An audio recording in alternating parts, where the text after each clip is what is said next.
Don't you want to try the coffee I made? Especially for you, honey, my husband. James asked with an odd smile that didn't quite reach his. As I was sitting at my sister-in-law, Nina's elegant dining table in her Nashville home where we gathered for our monthly family brunch, the coffee cup in front of me had a strange, almost metallic smell that made my stomach turn. My name is Christina, and at 29 I never imagined I'd be questioning whether my own husband was trying to poison me, but after 3 years of marriage and countless incidents of accidental food poisoning, I had learned to be cautious, especially around Na. She had a way of orchestrating situations that left me sick or humiliated, always with that same innocent smile James was wearing. Now, how thoughtful of you, I replied, forcing a smile while my mind raced.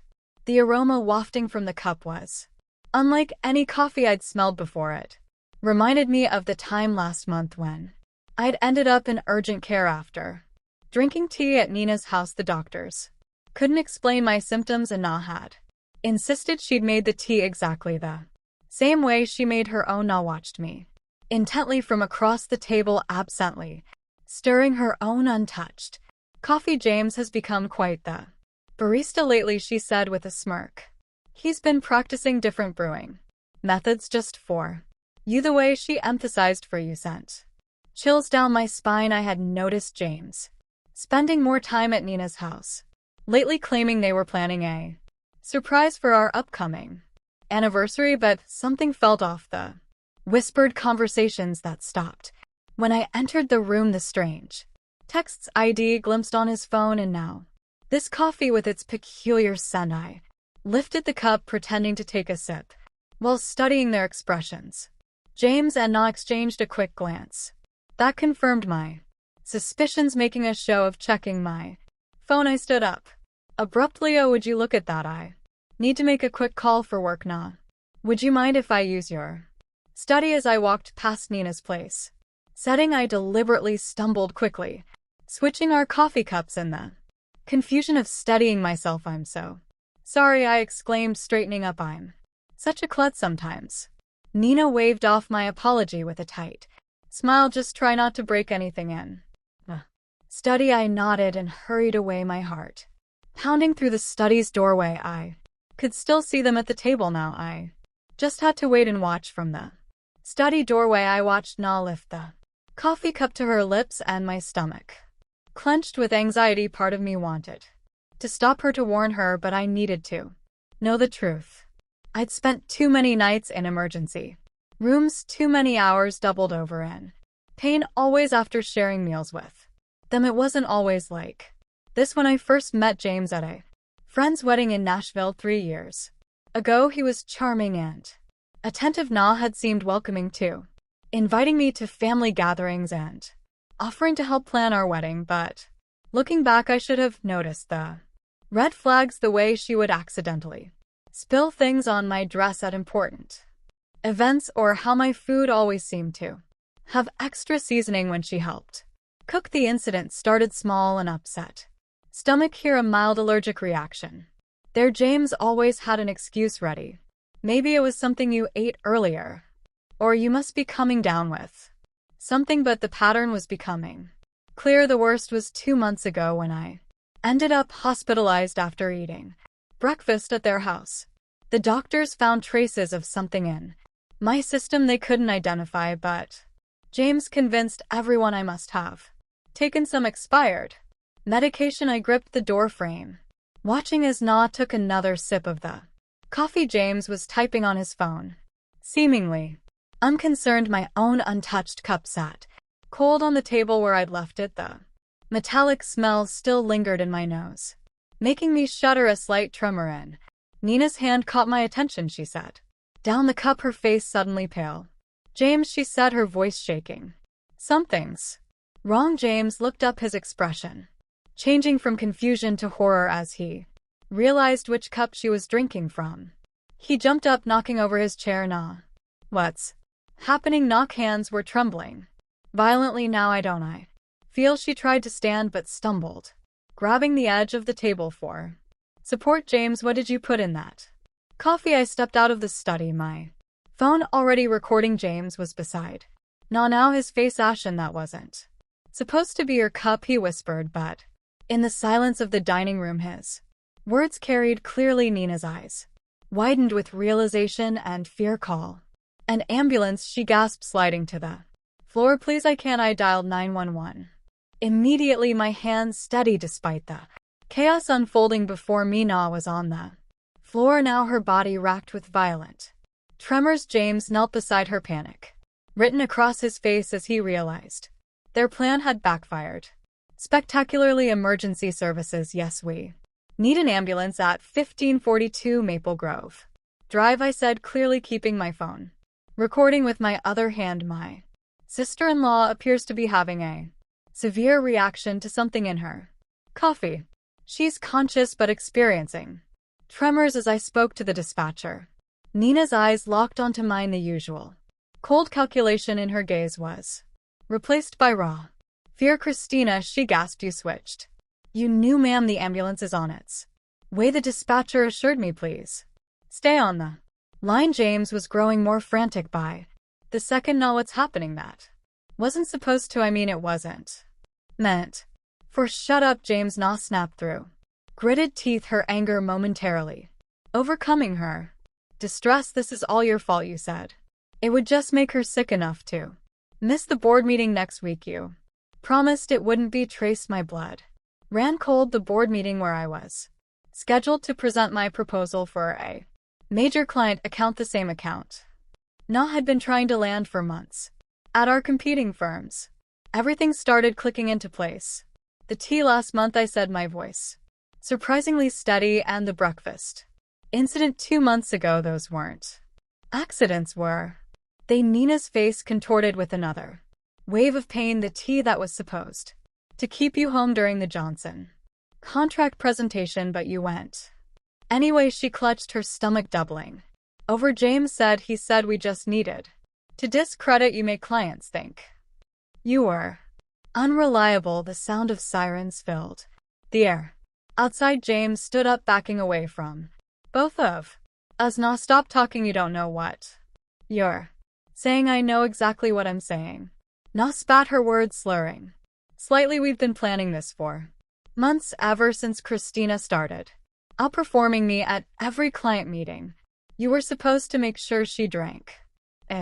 Today, the paramedics burst through the front door, and I quickly stepped aside to let them work as they loaded Nina onto a stretcher. I stopped recording and sent the video to my private email, then to my lawyer. James stood frozen, watching as his carefully constructed plan crumbled around him. I'll ride with her to the hospital, I told the paramedics, my voice firm. After all, I need to make sure my sister-in-law gets the proper treatment. I met James's terrified game, and I'm sure the doctors will be very interested in knowing exactly what was in that coffee. The emergency room at Nashville General Hospital was a flurry of activity as doctors rushed to treat.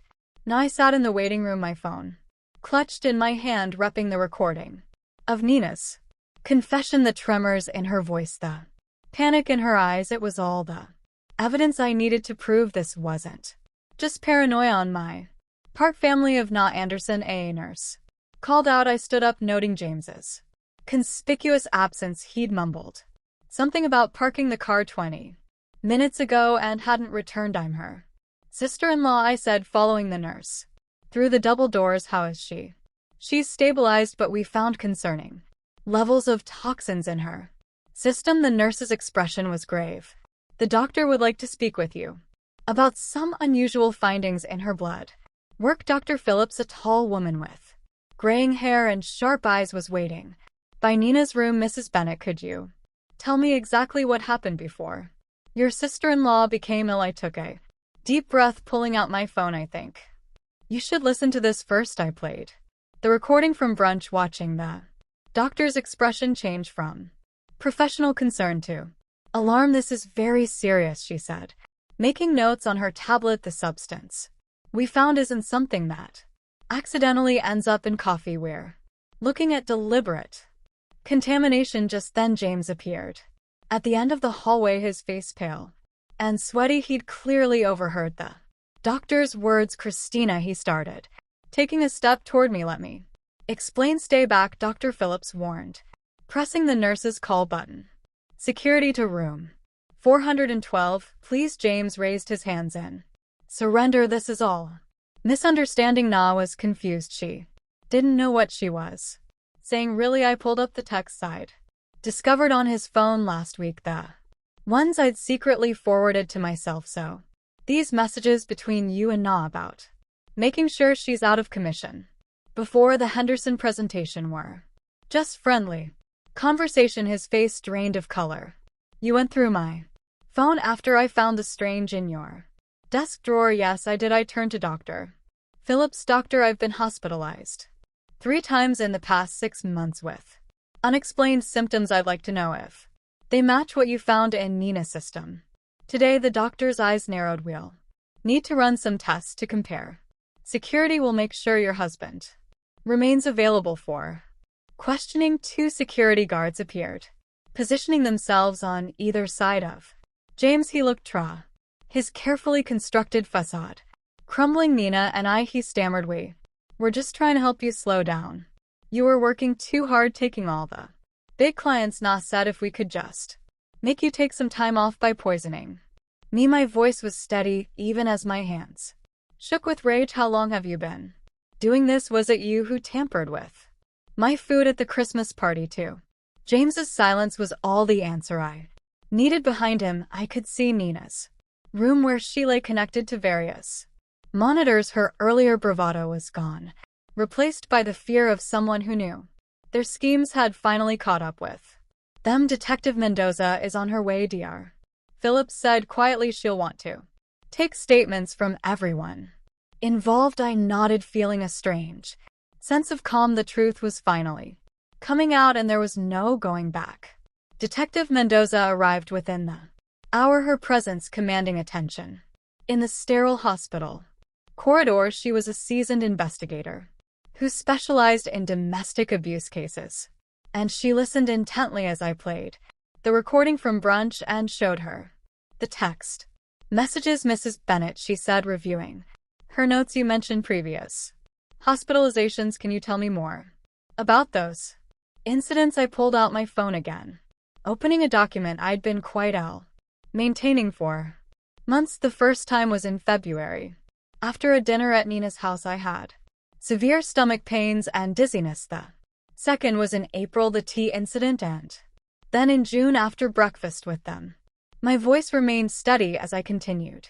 Each time the symptoms were similar, but just different enough that the doctors couldn't pinpoint a cause. The detective's eyes narrowed as she looked at my detailed log of dates, symptoms, and circumstances. And you've been keeping records ever since. I noticed the pattern. I hesitated before pulling out another phone from my purse. I also started carrying a backup phone with a different number. I used it to record conversations when I was around them. I have several where Na and James discuss their plans, though they're careful not to be explicit. In one of the recordings, Nina's voice came through clearly. The Henderson account is worth millions, James. We can't let her ruin everything we've worked for.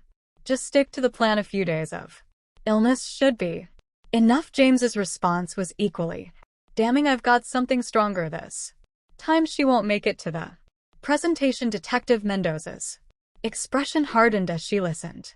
Through the window of Nina's room, I could see my sister-in-law was now awake, looking significantly less confident than she had at brunch. The hospital is running toxicology screens, the detective informed me. Dr. Phillips has already identified several substances that don't occur naturally. We'll need samples from your home as well. A commotion down the hall caught our attention. James was arguing with the security guards, his voice rising in desperation. I need to speak with my wife, he shouted. Christina, please, you don't understand. We were trying to protect you.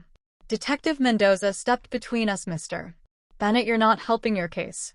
We've already found evidence of premeditated. James laughed, a hollow sound that echoed through the corridor. We were just trying to slow her down. She was working herself to death, taking all the major accounts. Na said, if we could Just make her take some time off by poisoning her. Detective Mendoza's voice was sharp. That's not protection, Mr. Bennett. That's attempted murder. The color drained from James's face. Murder. No, that's not. We never meant to. Then what exactly did you mean to do? I asked, my voice surprisingly calm. When you put something in my coffee this morning, what was supposed to happen? James's silence spoke volumes. Behind him I could see Na watching through her hospital room window, her face a mask of fear and calculation. I wondered if she was trying to figure out how to spin this, how to explain away months of systematic poisoning as some sort of misguided attempt at helping me. We'll need both of their phones, Detective Mendoza told the security guards, and I want officers posted at both doors. Nobody leaves until we get the toxicology results. Dr. Phillips entered Nina's room with a tablet in hand, her expression grim as she reviewed the test results. Detective Mendoza and I followed while James remained outside with the guards. Na tried to sit up straighter in her hospital bed, but the tremors hadn't completely subsided. The toxicology report shows elevated levels of several substances, Dr. Phillips announced, her voice clinical. Most concerning is the presence of a particular compound that's typically used in pharmaceutical testing. It's not something the general public should have access to. Knock face paled. That's impossible, James said. It was just something to cause mild symptoms. Mild symptoms, Detective Mendoza interrupted, taking out her notebook. Like the ones your sister-in-law experienced over the past 6 months. The door opened and another detective entered holding an evidence bag. We found these in Mr. Bennett's office desk at the Anderson marketing firm, he reported, presenting several small bottles with clinical labels along with detailed notes about dosages and reactions. I felt my knees weaken as I realized the full scope of their plan. You were documenting everything like some kind of experiment. It wasn't like that, Na protested, but her voice wavered. We just needed to track what worked. The first few attempts weren't effective enough. You kept showing up to meetings anyway, so you increased the dosages. Detective Mendoza concluded, examining the bottles. Did you know these substances could be lethal in higher concentrations? The room fell silent.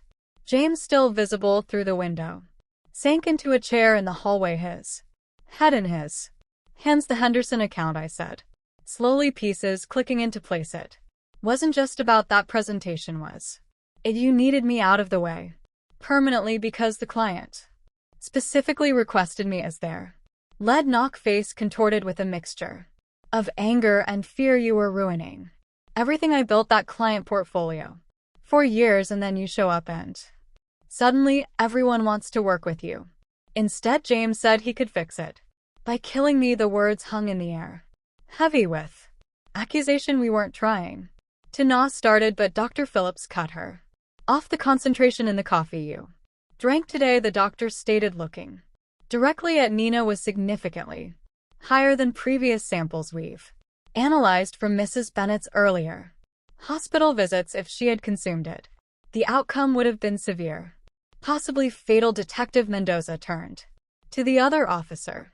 We'll need a full warrant for both their homes and offices and contact the pharmaceutical company listed on these bottles. Find out how they obtained these substances. Na slumped back against her pillows, the fight draining from her face.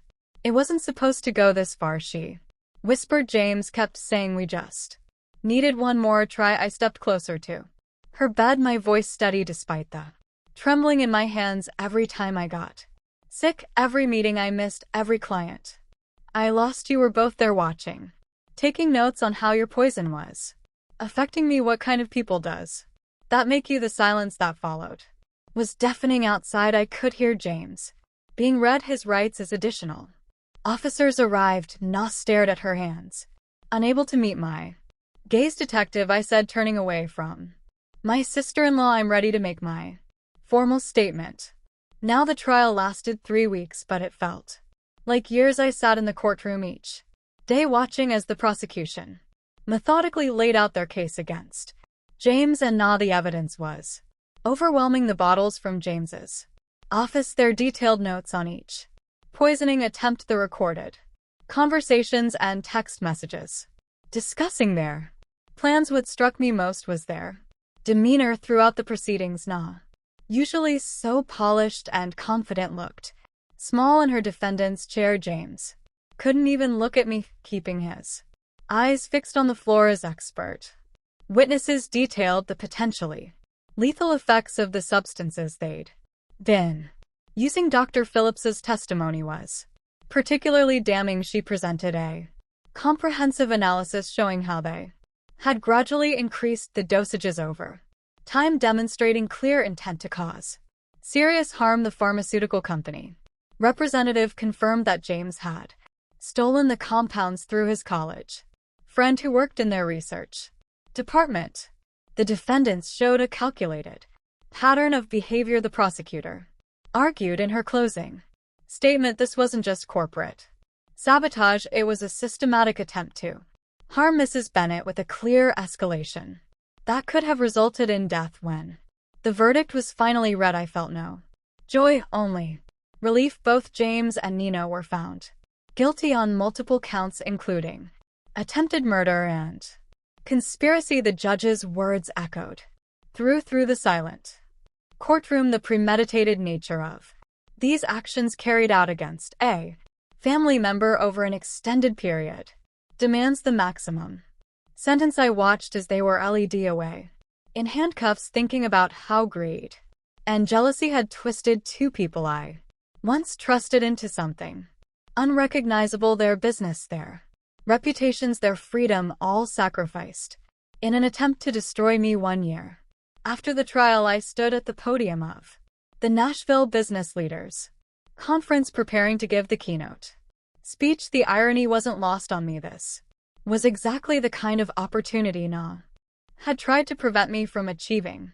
The Henderson account, which she and James had been so desperate to steal, had led to several more major clients, establishing me as one of the top marketing executives in the region. Success isn't just about talent or hard work. I began looking out at the sea of faces. It's about integrity, about building genuine relationships based on trust. One paused, letting my words sink. And sometimes the biggest threats to our success come from those closest to us. But surviving those challenges makes us stronger. After my speech, several young professionals approached me seeking advice. One woman, her eyes bright with determination, asked how I'd maintained my composure throughout the ordeal. I focused on what I could control. I told her I gathered evidence, trusted my instincts, and refused to let fear stop me from pursuing my goals. Later that evening, I received an email from the Henderson client confirming they were renewing their contract for another 3 years. I smiled, thinking about how differently things might have turned out if I hadn't trusted my instincts. That day at brunch, the local paper had run a small article that morning about Na and James beginning their prison sentences. I didn't read it in. Instead, I focused on the proposal for my newest client project, knowing that the best revenge wasn't about getting even, it was about moving forward and succeeding, despite those who tried to hold you back.